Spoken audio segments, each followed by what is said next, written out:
In just 1 week, both of my parents nearly passed away. Hey friends, it's Kim Ellis here. Thanks so much for coming back, visiting my channel. I know it's been 4 months and you're probably wondering where I've been. So I'm going to take you on a little journey, a little personal backstory about what's been going on with my channel, what's been going on in my life.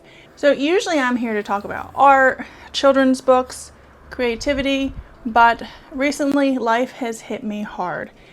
And it's been a long journey that started back a while ago. My dad ended up in the hospital, and it was terrifying, and it was really a difficult time for me. And I know I'm getting very personal, but I want to share my story with you so that anyone else who is experiencing something like this or has experienced something like this, I hope it can be helpful. I hope it resonates with some of you that have gone through things that are hard. My mom had Alzheimer's, and she hadn't been properly diagnosed, but she had to be hospitalized around the same time. So suddenly I found myself in a new role of caregiver. I was trying to work with my dad's doctors. I'm an only child. I have family in Korea, but I grew up, my adopted parents had just adopted me, so I was all by myself. I'm thankful I have a husband and I have wonderful children who are very helpful and supportive, but in this decision-making process of handling doctors, nurses, social workers, it was just me making a lot of these decisions. I started to work with my mom, and she had Alzheimer's, and the difficult thing with that situation was she was left alone when my dad was in the hospital. If you have ever had a family member with Alzheimer's dementia, you understand that that can be a very, very precarious situation. And for me, my mom was leaving the house in the middle of the night, and she couldn't be left alone. It wasn't safe. And so with my dad being in the hospital, he was very ill for months. I needed to make an emergency plan to take care of my mom. And I'm thankful because even though they lived 6 hours away from where I lived, I was able to go up and spend time with her. She was in the hospital for a little while, and then I brought her down to live here with me temporarily until we could find a memory care unit, which any of you out there who are nurses, thank you. Any kind of caregiver, you guys are amazing what you do. The facility that my mom is in, they do crafts, they do activities, they really love on her, and I am so thankful. They take her on trips. She's having a good time. And even though she doesn't always remember me, she really doesn't. Sometimes I think she remembers my dad, sometimes she doesn't. I was still teaching classes. I was still teaching my 4 art classes. I had tutoring students. I was working on my 4th children's book. I was homeschooling, and I was still taking care of a family of 7 in my home. That was a lot. And it felt impossible. And I will tell you the story, which I think was funny looking back on it now. But driving 6 hours in my car with my mom, who didn't know who I was. She thought I was the Uber driver, which was actually really good for a while because she just didn't know where I was taking her. She just knew that I was taking her somewhere. And I got pulled over because I was speeding, and I was speeding because I couldn't stop. My mom was having issues with getting out of the car, getting back in the car. It was a 6+ hour drive, and I had to go to the bathroom. I don't know if I'll leave this in here. It's a little personal. But the police officer pulled me over and he said, "Ma'am, do you know how fast you were driving?" And I honestly said, "No, I don't. Here's my driver's license. My mom has Alzheimer's. I just need to go to the bathroom. Can you watch her?" So he did. And I've never been that bold with a police officer. He could have seriously like tased me as I'm trying to get out of the car, but I'm just like, I had to go to the bathroom. And I was losing it. And I got out of the car, went to the bathroom. I came back. Of course, he's writing me a ticket. And I looked at my mom, and I was going to put my hair scrunchie in my hair because I like to put my hair in a bun when I'm driving. And I look at my mom, and I'm like, "Where's my hair scrunchie?" And she looks at me, and she said, "Oh, I just threw it out." I don't know why. And at that moment, I lost it. I did one of the ugliest cries, just ugly cried, on the side of my window in the car, and I just cried. And eventually, as I was still crying, the police officer knocks on the window. I think he felt kind of bad, obviously, and he looks at me. He said, "I wrote the ticket for as low as I possibly could. Have a nice day." Well, maybe he didn't say have a nice day, but he said, take care. Drive safely.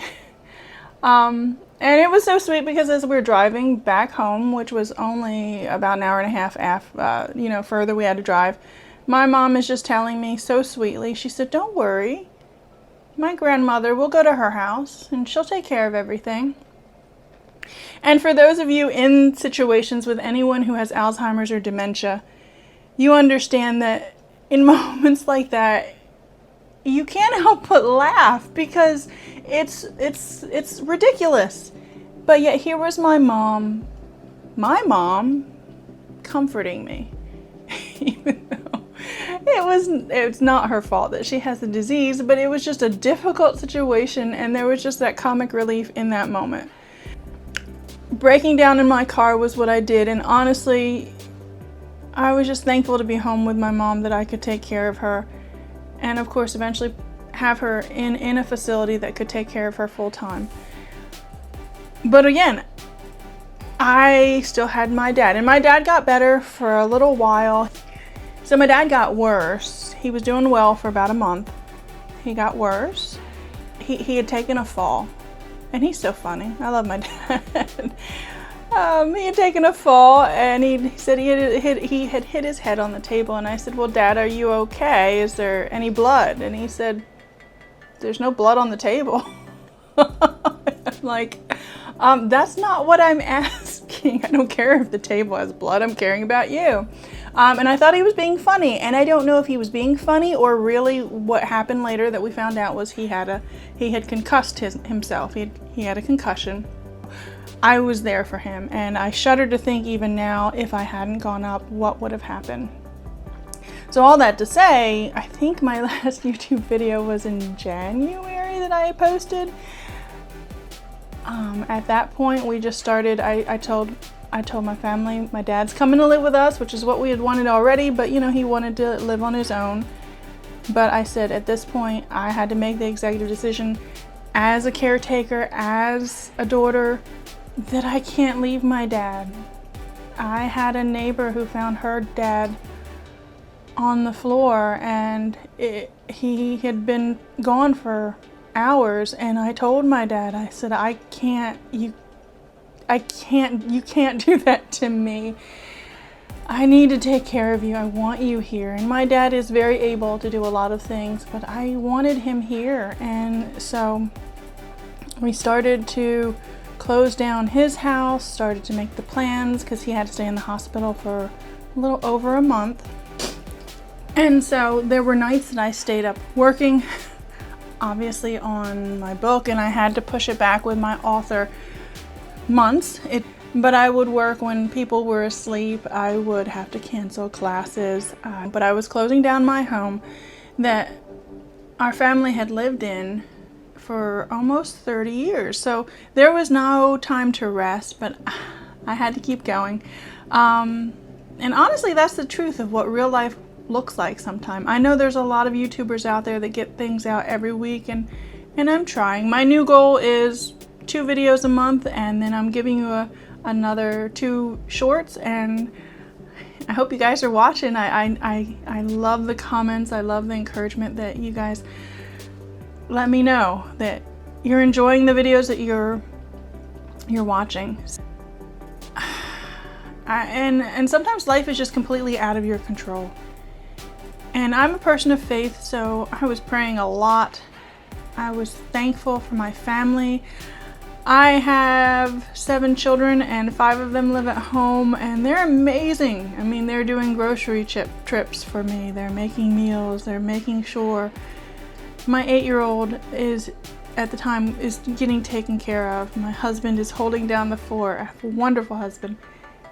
And I hope that for you, that you have support. It doesn't always have to be people in your home, but people who are there that check in on you, that we can be messy in life with.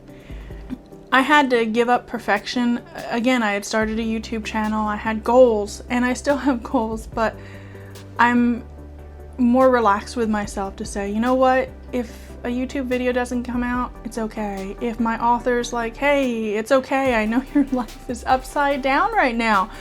Take care of your family. And life is a little slower in a certain way. My dad is using a walker. Sometimes he uses a wheelchair. And honestly, from that perspective, learning, I knew I was going to cry a little bit in this video.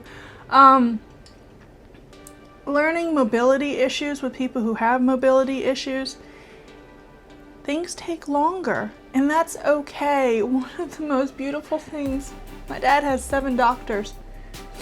One of the most beautiful things is seeing people love on him, the doctors, the nurses, the office staff, just people at church. My dad loves what he calls the wheelchair brigade at church, when we pull up and they go and run and get the wheelchair out for him. The doctors say, you've been through so much. They say it to my dad. We're amazed you look as great as you do, which I think my dad does. There are times when, because my dad is either in a walker or a wheelchair, some people dismiss him a little bit because, you know, they might think that he's not capable. But honestly, most people are so kind, especially the doctor's offices. They are so sweet. They talk to him, and they know my dad loves to talk, and he's a bit of a social butterfly. So when he can get out and talk with people, he's always making jokes. He's always so friendly, and they're so friendly back. So I'm thankful for that. There have been moments of beauty in the hard times. So I just want to let you guys know that even though life is not perfect, you just keep showing up. You keep showing up for your loved ones. You ask for help when you need it. I know my channel is about art. My channel is about, I hope, motivation. And I hope my motivation to you, as I've always said, is to find the people who can help you, can support you, who know that we're all messy in this life. I told a friend of mine that, she's like, hey, how have you been? She texted me, and I said, I gave her the short run of what's been happening in this past 6 months, and she's like, she's so sweet. She sent me a Starbucks gift card because she's like, you need some caffeine. You need to pick me up.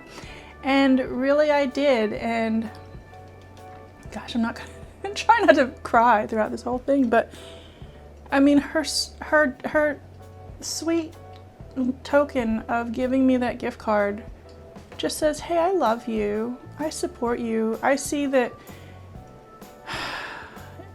you're doing okay, and you're going to continue to do okay. So for those of you who are struggling, or who have come through a struggle, or possibly might be headed into a struggle, I'm here to give you encouragement. And honestly, there's hesitation on how much I should share because it's out there publicly. But I share from my heart a lot of the messiness in my life, because I want other people to know it's okay. It's okay to let people in. You might not share all of your struggles on YouTube or socially, publicly, but it's helped me to heal. And when I talk to people, again, I have so many things that I think could knock me down like waves. Having lost a child, having been divorced, having been part of a blended family, which is wonderful and hard if you've been a part of that. Dealing with parents who are aging and have health issues. Trying to make your way in the world, especially if, as you follow me, if you follow along my author life, trying to get books out there. I'm working on my 4th book, which if you had talked to Kim of 10 years ago, I'd have been like, what? That's awesome. And it is awesome. But there's also struggles. I'm human. I'm still trying to navigate life, as I think we all are. I want to say, I'm sure you guys are doing better than you realize. I'm thankful that you're willing to let me open my heart with you and let you know where I've been. I said that I would make this video, and that's the thing. If you've stayed till this point, please, if there's something that you guys want to know about, I'm going to make some more process art videos. You can see my painting in the background where I'll show you some of the art and talk about that, but also, you know, just keep coming at you with content to inform, to encourage, to inspire. And if any of this resonated with you, if you will drop a comment, Kim, stop crying. Drop a comment below. Like my videos. If you haven't followed along, please follow along and share. I'd love to hear your story too. So, thanks. Take care of yourself and know that I will see you in the next video. Okay. Love you guys.